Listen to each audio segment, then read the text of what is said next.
ଆଉ କିଛି ଦିନ ପରେ ଜଟଣୀ ଚଳଚଞ୍ଚଳ ହେବାର ଲାଗିଲାଣି। କାହିଁକି? ଓଡ଼ିଶା ପ୍ରସିଦ୍ଧ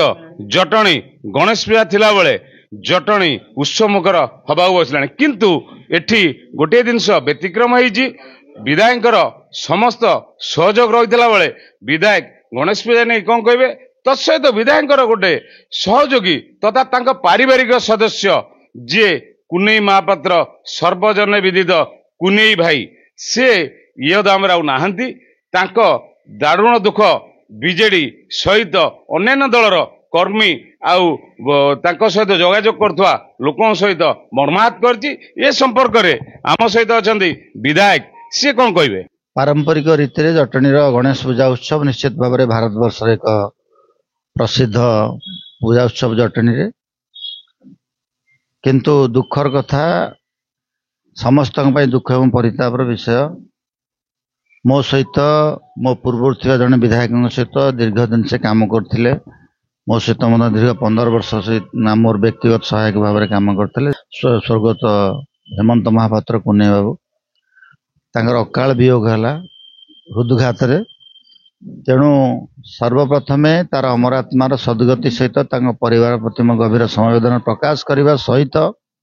ସମଗ୍ର ଜଟଣୀ ନିର୍ବାଚନ ମଣ୍ଡଳୀରେ ଦଳମତ ନିର୍ବିଶେଷ ନିରବିଚ୍ଛିନ୍ନ ଭାବରେ ସେ ଯେଉଁ ସେବା ଦେଇଥିଲେ ପ୍ରତ୍ୟେକ ଜନସାଧାରଣଙ୍କୁ, ମେଡିକାଲ କାମ ହଉ, ଥାନା କାମ, ବିଭିନ୍ନ ସୋସିଆଲ ଫଙ୍କସନ ହଉ,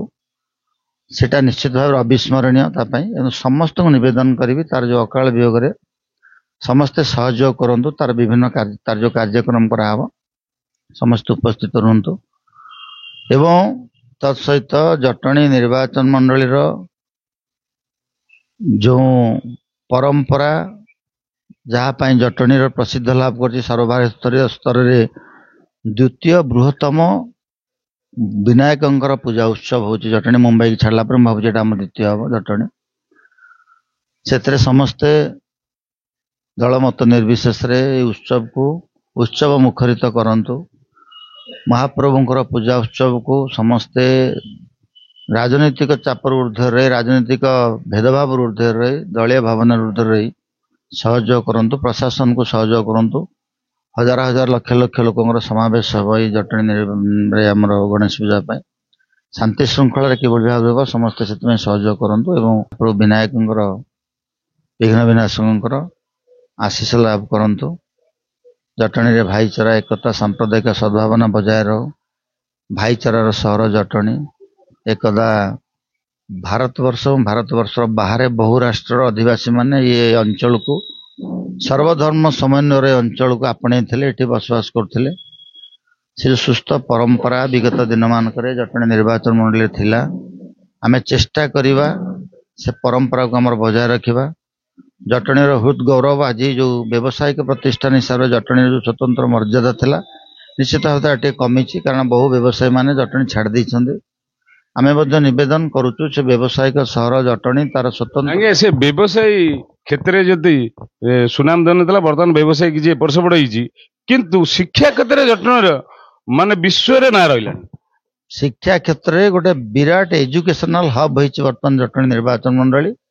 ନ୍ୟାସନାଲ ଇଣ୍ଟରନ୍ୟାସନାଲ ଷ୍ଟାଣ୍ଡାର୍ଡର ଶିକ୍ଷାନୁଷ୍ଠାନ ମାନେ ଏଠି ଆଜି ଶିକ୍ଷାନୁଷ୍ଠାନ ଗୁଡ଼ିକ ସ୍ଥାନ ପାଇଛି। ଆମର ଆପଣ ଦେଖନ୍ତୁ IIT ହଉ, ନାଇଜର ହଉ, IIIT ହଉ, ବିଭିନ୍ନ ଶିକ୍ଷାନୁଷ୍ଠାନ ଜାତୀୟ ଏବଂ ଆନ୍ତର୍ଜାତିକ ସ୍ତର ଶିକ୍ଷାନୁଷ୍ଠାନ ଆଜି ଜଟଣୀ ନିର୍ବାଚନ ମଣ୍ଡଳୀରେ ଆଜି ପ୍ରତିଷ୍ଠା ହେଇଛି, ଯାହା ପାଇଁ ଜଟଣୀର ଗୌରବ ନିଶ୍ଚିତ ଭାବରେ ବଢ଼ିଛି। ଶିକ୍ଷା କ୍ଷେତ୍ରରେ ତାର ମର୍ଯ୍ୟାଦା ବଢ଼ିଛି। ଏବଂ ମୁଁ ଏଇ ଗଣେଶ ପୂଜା ଉତ୍ସବ ଉପରେ ଗୋଟେ କଥା କହିବି। ମୁଁ ଶୁଣିଲି କିଛି ବନ୍ଧୁମାନଙ୍କର କ୍ଷୋଭ ଥିଲା ଯେ ବିଧାୟକ ପୂର୍ବ ପୂଜା ଉତ୍ସବ ଟାଇମରେ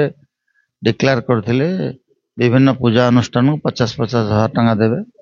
କିନ୍ତୁ ବାସ୍ତବରେ ଦୁଃଖର କଥା, ଆମର ଯେଉଁ ଜଟଣୀ ନିର୍ବାଚନ ମଣ୍ଡଳୀ ଗୋଟେ ସମସ୍ୟା ରହିଛି। ମହାପ୍ରଭୁ ଜଗନ୍ନାଥଙ୍କ ନାମରେ ନାମିତ ହୋଇଯାଇଛି କିଛି ସ୍ଥିତିବାନ ସମ୍ପତ୍ତି, ଯାହାଫଳରେ ଆମର ସେଠି କୌଣସି ଡେଭଲପମେଣ୍ଟ କାର୍ଯ୍ୟ କରିହେଉନାହିଁ। ଏବଂ କିଛି ବନ୍ଧୁମାନଙ୍କ ମନ ଭିତରେ ଧାରଣା ଥିଲା ଯେଉଁ 50,000 ଟଙ୍କା ଲେଖା ପୂଜା ମଣ୍ଡପକୁ ଦିଆଯିବ, ତାକୁ ସେମାନେ ସିଧାସଳଖ ଭାବରେ ପୂଜାରେ ଖର୍ଚ୍ଚ କରିବା ପାଇଁ। मते किसी पचारे आपण देलेनी हमर पूजा में लगै थांतो जानना एमएलए लाटा सेमती खर्च हुएनी एमएलए लाटा केवल डेवलपमेंट कार्य खर्च ଆପଣ ତ ଦି ଚାରୋଟି ମଣ୍ଡପକୁ ଏଇଠି ଆପଣଙ୍କର ଦେଇଛନ୍ତି ଏମଏଲଏ 2 ଲକ୍ଷ ଦେଇଛନ୍ତି से माने किसी धारणा भूल थला किसी पूजा मंडप वाला भाबुतले जे 50-50 हजार टंका कैश हमको विधायक पांठु मिलियो ପୂଜାଟାକୁ ସେ ଖର୍ଚ୍ଚ କରିବେ ସେ ସେଇଟା ସେ ସିଷ୍ଟମ ନୁହଁ ସେଟା ସରକାରୀ କାର୍ଯ୍ୟକ୍ରମ ସରକାରୀ ଅନୁଦାନ କୌଣସି କ୍ୟାଶ ଦେଇ ହୁଏ ନାହିଁ ଏବଂ ଯେଉଁ ମଣ୍ଡପ ମାନେ ତାଙ୍କର ଜାଗାଟି ଠିକ କଲେ ତାଙ୍କର ଯୋଗ୍ୟତା ହାସଲ କଲେ ବିଧାୟକ ପାଣ୍ଠି ତାଦେହରେ ଖର୍ଚ୍ଚ ହେବା ପାଇଁ ଏମଏଲଏ ତାଙ୍କୁ ମୁଁ ଅଲରେଡି ଦେଇଛି ଆପଣ ଯଥା ମହୁଲ ଗୁଡିଆ ଛକ ଦେଖନ୍ତୁ ମେଡିକାଲ ଛକ ଦେଖନ୍ତୁ ସେଠି 50,000 ନୁହଁ ମୁଁ ଆଜି ମଧ୍ୟ ଘୋଷଣା କରୁଛି ଯୋଉ ଅନୁଷ୍ଠାନ ପୂଜା ମଣ୍ଡପ तार योग्यता हासिल करिवो एमएलए लाड खर्च करैबा पई 2 लाख टंका लका अति कम रे मु देबी तेणु मु मते वार्ता एटा दउची देई सारलानी जो माने जानि पारि नांती जे विधायक कहितले देलेनी तांको पई मोर एटा आपनक जरिया रे वार्ता जे दुईटी मंडप ऑलरेडी कार्य सरिलानी तेणु आउ जो मानकर जागा बाड़ी रो प्रॉब्लम नथिबो लैंड स्टेटस रे प्रॉब्लम नथिबो 2 लाख टंका से मंडप को दिया जटणी जेतोटी मंडप जदि समस्ते लैंड स्टेटस फास सब ठीक हो सबू मंडप को जो बड़ मंडप रही आम जहाँ निष्पत्ति कर अति कम रे कार्य आरंभ करा 2 लाख टंका दिया आप पूजा विषय कहले आप सहयोगी स्वर्गत हेमंत महापात्र आपण सहित दीर्घ 16 वर्षर अंगांगी जड़ित आप सहित आप पारिवारिक लोक दशा 11 कार्य यही गणेश पूजा चतुर्थी पर पड़ो से संपर्क में कौन कहे तांकर समस्त दशा एकादश कार्यक्रम मु दायित्व नहीं आमर जो सहयोगी बंधु मान अच्छा डॉक्टर उमाकांत पट्टनायक आमर बड़ भाई रवि भाई सान भाई प्रमोद हरिचंदन वाम दल वरिष्ठ नेता आमर संपादक अनंत शतपथी महोदय आमर आमर मुन्ना भाई आमर शिबुना कालू भाई बाबुल आम काउंसिलर आमर जीतू बाबू आमर 2 सरकारी वकील बंधु अच्छा अनंत बेहरा चेयरमैन अच्छा बंधु अच्छा बाबुल ना कहली आम समस्ते आज बसीचु एकाठी बसीचु दशा एकादश कार्यक्रम कि भाव करा धन्यवाद देवी अग्रवाल धर्मशालार जी संपादक अच्छा प्रदीप बाबू रवि भाई अनुरोध क्रमे सेटा को पूरा संपूर्ण भाव में आमको बिना मूल्य आमको से मंडप टी से आमको दवाई निष्पत्ति कर एवं दशा कार्यक्रम घर तरफ से मंडप नहीं से जो झरणा कल्याण मंडप कर 2टा कार्यक्रम रे जहाँ खर्च लगे आम समस्ते निष्पत्ति करें करूँ घर पर कौन चाप पड़ो ना एवं परवर्ती पर्यायर आपण जरिया जन चाहे मो परिवार सदस्य खाली नथिला से थिला आज अच्छी आसंता दिन में से रहिबो तार परिवार तांकर जो पत्नी तांकर झियो तांको संपूर्ण भाव में दायित्व नहीं कि भाव से आगु को चलिए से भाव में झीटी केमती थईतान हम परिवार केमती थईतान से दायित्व से मोर आज ना मो सांगे 15 वर्ष काम करता मुझे छाड़बी परिवार मो विधायक महानता देखले जे कर्मी निशे नुह से मो परिवार सदस्य विजु जनता दल रे जो माने मो सहित अच्छा से मो परिवार सदस्य तांकर कौन सी जिनस सहित रही वार्ता गोटे देले विजु जनता दल कर्मी उत्साह परिलक्षित हवाई पुने महापात्र मो परिवार रे तार एभली भाव से मोर सदस्य थिला परिवार सदस्य मो परिवार आम हांडीशाल जाऊ आम रोषे घर से निजे हाथ में बाड़ी खाए निजे नब हाथ में बाड़ी खाब घर सांगे ओतप्रोत भाव जड़ित एवं मोर नातीर जो आमर सोनक्षेत्र उत्सव पालन कराई था आज आज से दिन थिला आपणकर रुद्रांश सोनक्षेत्र पालन करले सेटा को आपण बंद करले कौन कहबे संपूर्ण भाव में बातिल कले एडवांस फाडवांस जहाँ दिया सबू मोर गला हाथ रु सरला किंतु तापाई मोर दुख नहीं मोर दुख ताठू बड़ दुख है मोर जो एकांत अनुगत मोर व्यक्तिगत सहायक हेमंत महापात्र अकाल वियोग मत बहुत बाधिला मोर जहाँ पैसा खर्च है पैसा लस है मोर से नातीर आज थिला सेटा तार जन्मदिन उत्सव आज पालन कराइता किंतु से बंद कली एवं पुने महापात्र जहाँ कार्यक्रम हम सब बंधु मान निवेदन कर समस्त सहयोग करेंगे 10-11 कार्यक्रम भल भाव में करूँ निश्चित भाव में सबुदिन मन रखिए जटणीवासी जो भाव में से समस्त सहित सहयोगिता सहभागिता थिला समस्त को निवेदन कर समस्ते परिवार प्रति टिके आंतरिकता सबुदिन रखा समस्त मुझे एका कल हेनी समस्त जदि आंतरिकता रही तार पुओ ना तार उत्तरा अच्छा बड़ भाई जॉइंट परिवार कि तार गोटे झील ग्राजुएशन कंप्लीट कर सारे किभली भाव सी थैथान ठीक से दायित्व टी आमको समस्त नवा पड़े मुझे निर्भर प्रतिश्रुति दूसरी